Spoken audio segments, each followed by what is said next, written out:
औज़ुबिल्लाहि मिनश्शैतानिर्रजीम बिस्मिल्लाहिर्रहमानिर्रहीम। अस्सलाम वालेकुम वरहमतुल्लाहि वबरकातुहू। नाज़रीन, मैं हकीम नासिर अली आप सबको खुशामदीद कहता हूँ ख़ातिल इख़लास में।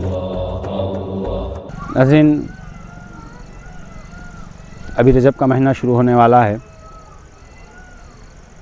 और मेरे बहुत सारे मुरीदीन और स्टूडेंट सबकी कंप्लेंट थी कि आपकी वीडियोस बहुत लेट आती हैं, आप वीडियोस रेगुलर नहीं बनाते। देखिए, अक्सर मैं ज़्यादातर सफ़र में रहता हूँ और जब भी मैं अपने बेंगलोर में रहता हूँ, अपने शहर में, तभी आकर के बहुत सारी मसरूफियात होती हैं जिसकी वजह से वीडियो बनाना बहुत मुश्किल होता है। तो इसी वजह से मैं वीडियोस नहीं बना सकता हूँ। लेकिन मैंने अभी तय किया है कि मैं जहाँ पर भी रहूँगा मैं इंशाल्लाह वहीं से वीडियो बना दूँ। अभी जो मैं वीडियो बना रहा हूँ ये आकर के मैसूर से 40 किलोमीटर दूर बन्नूर अनकनल्ली बोलकर एक गाँव है। इस गाँव के अंदर ये जो आप मेरे पीछे आप जो दरबार देख रहे हैं, हज़रत सैयदना ख्वाजा मूसा अली चिश्ती बन्नूर अनकनल्ली क़द्दसल्लाहु सिर्रहु अज़ीज़ की है। मैं इंशाल्लाह कल इनके ऊपर एक वीडियो बनाऊंगा, दरबार की तफसील भी बताऊंगा। बहुत पुराना दरबार है अल्हम्दुलिल्लाह। इस दरबार की जो इमारत है वो हज़रत सैयदना बाबा हैदर अली क़द्दसल्लाहु सिर्रहु अज़ीज़ के ज़माने की है। मैं इसकी तफसील आपको इंशाल्लाह कल बताऊंगा। एक वीडियो बना करके मैं उस सारी तफसील इस दरगाह के बारे में, दरबार के बारे में बताऊँगा। असल में ये दरबार जो है बिल्कुल ही रिमोट एरिया में है। मतलब आप अपना सर उठा करके आप जितनी भी दूर देखेंगे तो आपको सिर्फ खेतियाँ, हरियाली, नहरें, नदियाँ, बस वही दिखाई देगा। घर वगैरह, सिटी विटी, no sound pollution, no air pollution, सब से हट कट के बहुत दूर है। तो ज़्यादा अक्सर और पेशतर मेरा वक्त नहीं लगता। शिलाकेशें भी यहीं होती हैं और शब गुज़ारियाँ भी मेरी ज़्यादातर यहीं होती हैं। इसी के साथ साथ हर महीना जो मेरी ज़िक्र की मजलिस होती है, अमावस के दिन ज़िक्र की मजलिस होती है, वो ज़िक्र की मजलिस भी मेरी यहीं होती है। आज अमावस है, आज रात को ज़िक्र की मजलिस है। इंशाल्लाह बहुत सारे मुरीदीन और बहुत सारे हमारे स्टूडेंट्स ने भी गुजारिश की है कि आपकी मजलिस जो होती है वो आप लाइव किया करें, ताकि हम अगर किसी वजह से अगर आप उस मजलिस में शिरकत ना करें तो हम दूर से बैठ करके ज़िक्र कर लिया करें। तो मैं कोशिश करूँगा कि आज की जो ज़िक्र की मजलिस होगी इंशाल्लाह वो लाइव की जाएगी। इंशाल्लाह मैं कोशिश करूँगा उसके बारे में। देखिए, रजब का महीना जो है ये बहुत बाबरकत महीना है। अक्सर और पेशतर स्टूडेंट्स, मुरीदीन सब पूछते हैं कि रजब के महीने में कौन से वजीफ़े किए जाए। देखिए, पहली बात तो यह है कि जब हमारे पीर मुर्शिद ने जो हमें सिखाया है, जब हमने उनसे पूछा, सवाल किया, तो वो कहते हैं कि सहाबा के अमाल फ़ॉलो करो। सहाबा के अमाल क्या थे?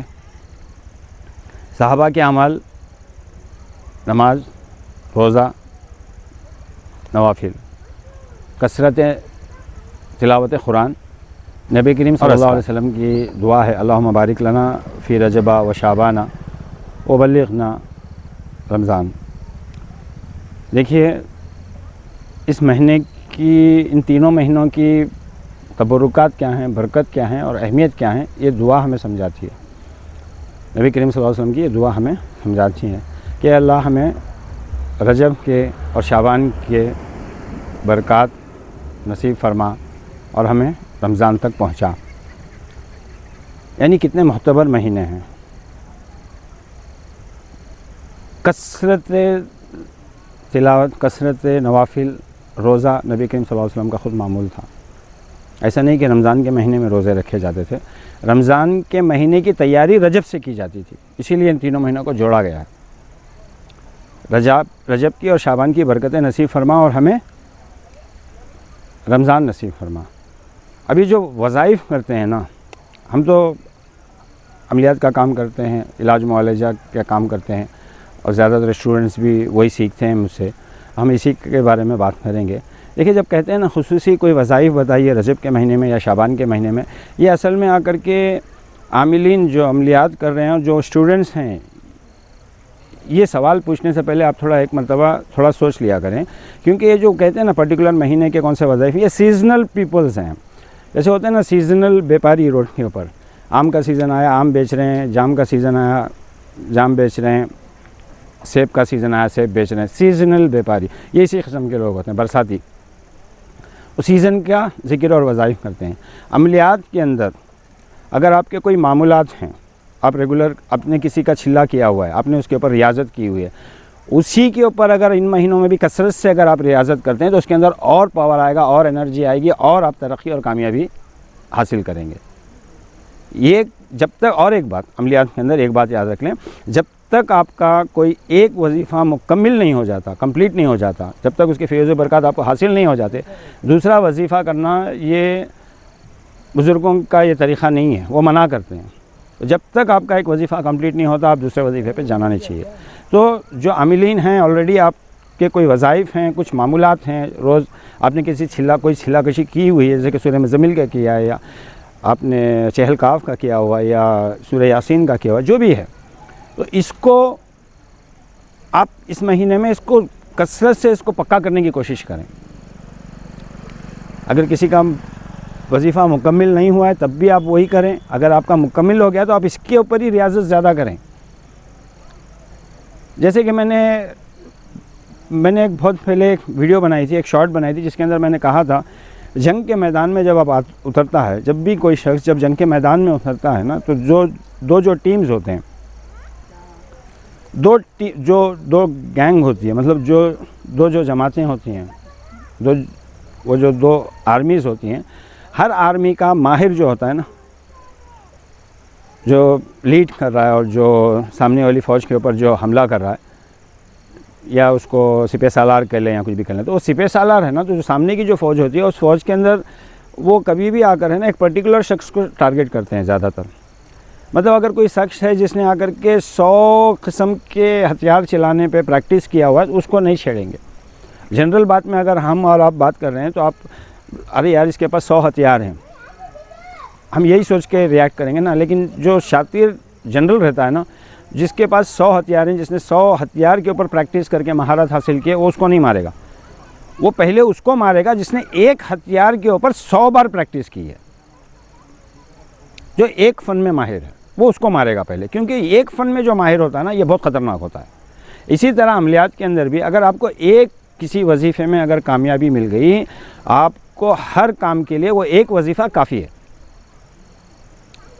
अक्सर और पेशतर एक कन्फ्यूजन रहता है कि हज़रत ये शिफा वाली आयतें हैं, ये हुब वाली आयतें हैं, ये आयतें हैं, इनको भी इस्तेमाल किया जाता है अमलियात में, लेकिन इसकी ज़रा तरतीब समझ लो। ये कैरियर की तरह काम करता है।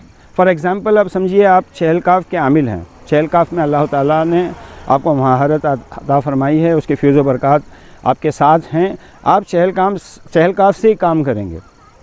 मतलब अगर चहल काफ का नक्शा लिख के अगर आप काम करें तो चहल काफ का नक्शा ही लिखेंगे, नीचे अगर आप हुब का काम कर रहे हैं तो हुब वाली आयत नीचे इबारत में लिखेंगे। थोड़ा पॉइंट को समझें। जब हम एक बात करते हैं कि ये हुब की आयत है, इस आयत पढ़ने से मोहब्बत का काम कर सकते हैं, इस सूरत से अदावत का काम कर सकते हैं, इससे ऐसा काम कर सकते हैं, उससे वैसा काम कर सकते हैं, उसका मतलब ये नहीं कि आप उसके आमिल बने और फिर उससे वो काम लें। आप जिस वजीफ़े पे महारत, सूरह इखलास में अगर आप महारत रखते हैं, अगर उसके पूरे पावर्स आपके पास हैं, तो आप सिर्फ वो इबारत, ज़रूरी नहीं है कि आप उस इबारत की या फिर उस आयत की आप आमिल बने। आप उस आयत को नक्शा लिख दिए, उसके नीचे आकर के उस आयत को लिख दिए, और जिसका भी शख्स का आप काम करें, फ़लाँ बिनते फ़लाँ, फ़लाँ बिन फ़लाँ, उसके नीचे लिख देंगे तो वो काम हो जाएगा। इसको इबारत के तौर पर इस्तेमाल किया जाता है। ये नहीं कि आप उसका छिल्ला करें, उसका वजीफ़ा करें और फिर वो आयत को इस काम के लिए इस्तेमाल करें, ऐसा नहीं होता। तो याद रख लीजिए, अगर आप मौलिजा यानी इलाज मौलिजा में अमलियात करते हैं तो ये एक बात याद रख लें, किसी एक आयत पे, सूरत पे, अस्मा पे आप इतनी रियाजत करें कि उसके अंदर महारत हासिल हो जाए। बाकी के ये जो आयतें हैं या दूसरे इस्मा हैं, इसको आप इबारत के तौर पर इस्तेमाल कर सकते हैं। ये तरतीब है अमलियात करने की। तो हर बार हर वजीफ़ा करने की कोशिश ना करें। वो बोलते हैं ना, हमारे यहाँ पे कहावत है, धोबी का गद्दा, ना घर का ना घाट का, ना वो मिलेगा ना ये मिलेगा। तो पहले बात ये याद रखें। सबसे पहली बात अवामुन नास के लिए, अगर कुरान की तिलावत आप कर सकते हैं तो कसरत कुरान की तिलावत करें, नवाफिल रखें। अगर नवाफिल रखने की भी बशाशत नहीं है, आप कुरान भी नहीं पढ़ सकते हैं। सुभान अल्लाहि वल्हम्दुलिल्लाहि वला इलाहा इल्लल्लाहु वल्लाहु अकबर, तीसरा कलमा जो हमारा है, तीसरे कलमे की कसरत करें तीसरे कलमे की। तीसरे कलमे की अमलियात भी होती है, इसके आमिल भी बन सकते हैं। इसके अगर आमिल बन गए तो इलाज व मुआलजा में बहुत मदद हासिल होती है। सुभान अल्लाह वल्हम्दुलिल्लाह वला इलाहा इल्लल्लाह वल्लाहु अकबर, ये जो है तीसरा कलमा जो हमारा है ये भी बहुत मौसर है, इलाज व मुआलजा के लिए बहुत काम करता है। आप 21 दिन के अंदर इसकी 1.25 लाख की ज़कात अदा करके भी इसके आमिल बन सकते हैं, या नहीं करके अपनी सहूलत के हिसाब से आप इसके 13 दिन में भी इसके आमिल बन सकते हैं। तो पहली चीज़ जो है वो तीसरा कलमा है, और ये अवामुन नास के लिए भी है। जो कोई भी अगर छिला कशियाँ नहीं करते हैं, अमलियात नहीं करते हैं, ज़िक्र वज़ाइफ नहीं करते हैं, तो वो लोग जो अवामुन नास है वो तीसरे कलमे की कसरत करें इस महीने में, नफिल इबादतों की कसरत करें, नफिल नमाज़ें पढ़ें, नफिल रोज़े रखें और कुरान की तिलावत करें। यह बेहतरीन है इन तीनों महीनों में। ये एक है। इसके अमलियात के पीछे जैसे कि कहते हैं ना, हम रजब के महीने में ये करना है, रजब के महीने में वो करना है, मैंने पहले ही बता दिया, ये बरसाती मेंढकों का काम है, सीजनल व्यापारी, ये लोग कर सकते हैं। अगर आप अमलियात कर रहे हैं, अगर आप ऑलरेडी किसी वजीफ़े पे रियाजत कर रहे हैं, तो इसी वजीफ़े को यहाँ पर प्रैक्टिस करें। आप अगर किसी वजीफ़े के आमिल हैं, किसी दुआ के, आयत के अगर आप आमिल हैं, उसी को इसमें और पुख्ता बनाएं। हाँ, अलबत्ता किसी महीनों में कोई कुछ चीज़ें ऐसी होती हैं, कुछ सूरतें ऐसी होती हैं, कुछ आयतें ऐसी होती हैं जिनके मतलब इट इज़ समथिंग लाइक, आप अगर दूसरे महीने में करते हैं, इन तीनों महीनों के अलावा किसी महीने में करते हैं, तो एक बार पढ़ते हैं तो आपको एक बार सवाब मिलता है। इस महीनों में क्या होता है, मल्टीप्लाई होता है। इस वजह से ये चीज़ ज़्यादा मौसर होती है और ज़्यादा इसके चीज़ें काम करती हैं। अब जैसे कि देखिए, नादे अली, सैफ़ी, ये सारी चीज़ों के वज़ाइफ की ज़कात रजब के महीने में अदा की जाती है, क्योंकि अली रज़ी अल्लाह ताला अन्हु की विलादत का दिन है 13 रजब।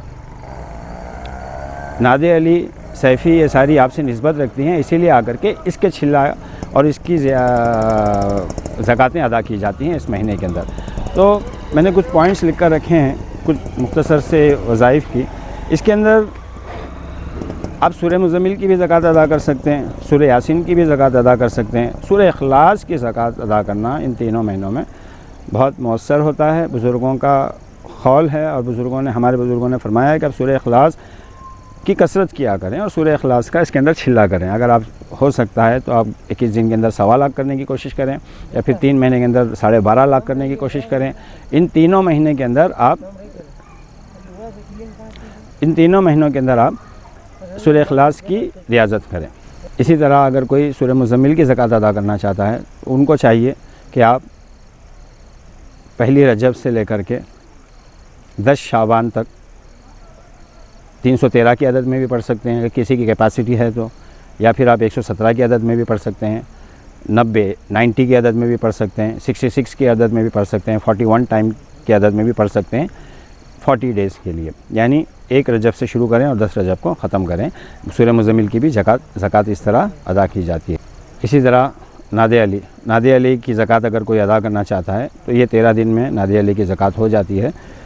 1 रजब से शुरू करें, अगर बशाशत है, अगर आपकी कैपेसिटी है तो आप 2100 मरतबा रोज़ाना पढ़ सकते हैं, आप 700 मरतबा रोज़ाना पढ़ सकते हैं, 313 मरतबा भी पढ़ सकते हैं रोज़ाना, और 110 मरतबा भी 13 दिन, यानी पहली रजब से लेकर 13 रजब तक आप इसको पढ़ें। 13 रजब को आप कोई मीठा बना करके इसकी ख़त्म करें, बच्चों में तकसीम करें, तो रजब के महीने में नादे अली की भी ज़कात दी जाती है। बहुत मौसर है, बहुत पावरफुल रहता है और बहुत कामयाब होता है। नादे अली की अगर आप ज़कात अदा करना चाहते हैं तो वो इसमें सैफ़ी शरीफ की भी ज़कात अदा की जाती है।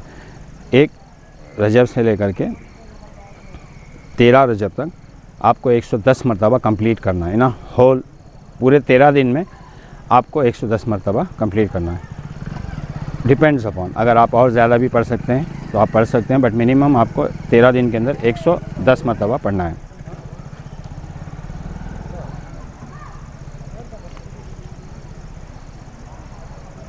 इसी तरह सूरह खुरैश की भी इसमें ज़कात अदा की जाती है। बहुत मौसर, बहुत पावरफुल होता है। सूरह खुरैश की भी ज़कात इसमें अदा की जाती है। 1 रजब से लेकर के शाबान 10 तक आप 1.25 लाख की अदद में इसको पढ़ सकते हैं।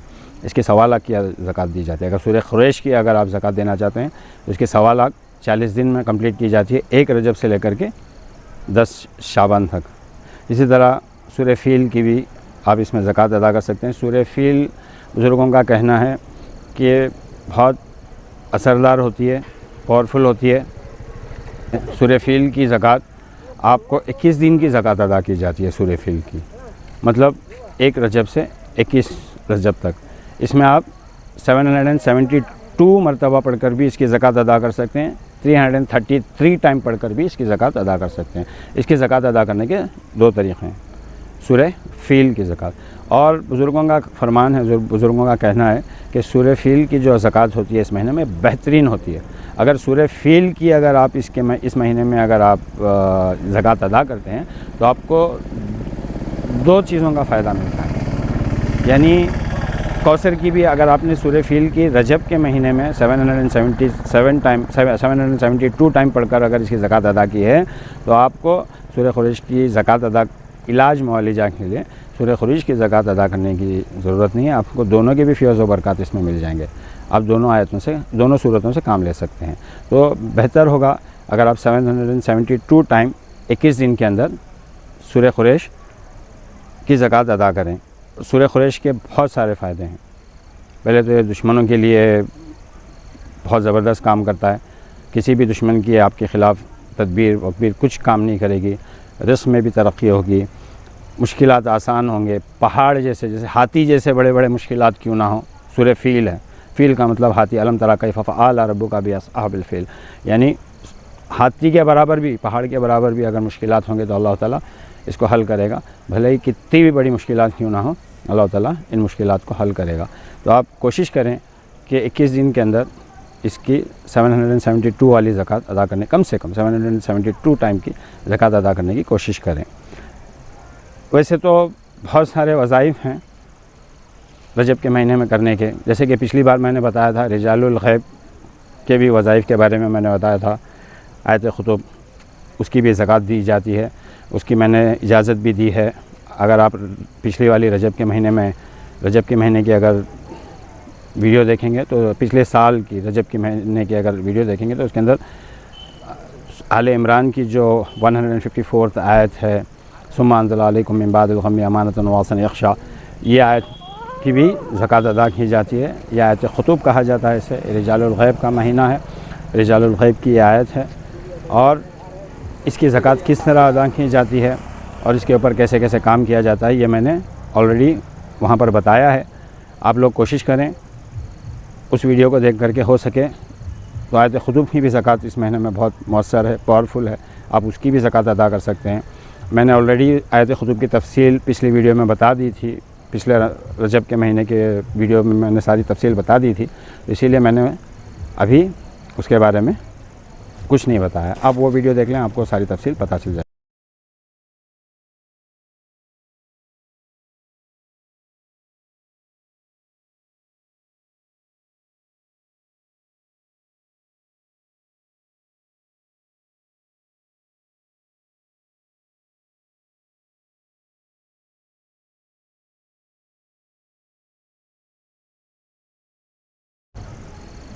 तो ये आयत खुतब के बारे में मैंने सारी तफसील उन वीडियो में बताई है।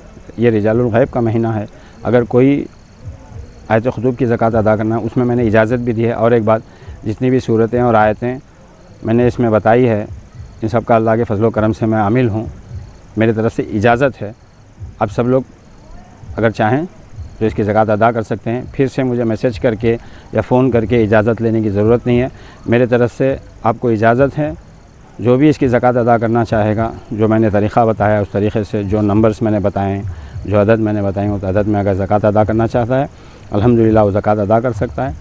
मेरी तरफ़ से पूरी इजाज़त है, तो इजाज़त दीजिए। हो सका तो आज रात को अमावस है, हर महीना अमावस के दिन हमारी ज़िक्र की मजलिस होती है।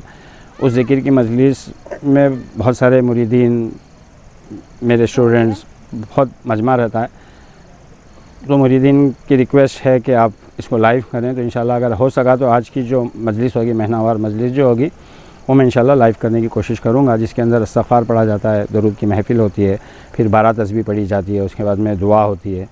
तो ये सारे अमाल होंगे इंशाल्लाह। अगर हो सका तो मैं इंशाल्लाह उसको आज लाइव करने की कोशिश करूँगा। आप सब मुझसे जुड़े रहें। हमारे चैनल में अगर नए हैं, पहली बार आए हैं, तो मेरे चैनल को शेयर करने की कोशिश करें और हमारे वीडियो को लाइक करने की कोशिश करें। अगर आपने सब्सक्राइब नहीं किया है तो हमारे चैनल को सब्सक्राइब करने की कोशिश करें। इजाज़त दें। अस्सलाम वालेकुम व रहमतुल्लाहि व बरकातुहू।